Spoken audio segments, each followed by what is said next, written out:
தமிழகத்தில் ஆபரேஷன் ஆம்லா காலை 6 மணிக்கு துவங்கியது. கடலோர பாதுகாப்பை பலப்படுத்தும் வகையில் நடத்தப்பட்டு வரும் இந்த ஆபரேஷன் குறித்து விளக்குகிறார் எமது செய்தியாளர் ராஜா.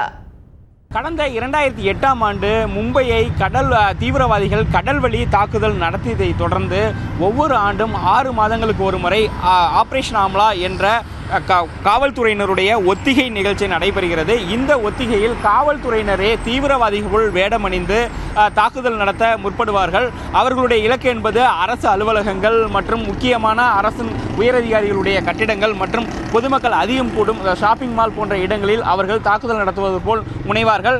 அவர்களை காவல்துறையினர் உடனடியாக கட்டுப்படுத்தி அவர்களை கைது செய்வார்கள். இந்த ஒத்திகை ஒவ்வொரு ஆண்டும் 6 மாதத்துக்கு ஒரு முறை ஆபரேஷன் ஆம்லா என்ற பெயரில் நடத்தப்படுகிறது. சென்னையில் ஆபரேஷன் ஆம்லா நேற்று இரவு முதல் தொடங்கிவிட்டது. ஆனால் இன்று காலை தான் அதிக அளவில் 6 மணி முதல் தொடர்ந்து நடைபெற்று வருகிறது.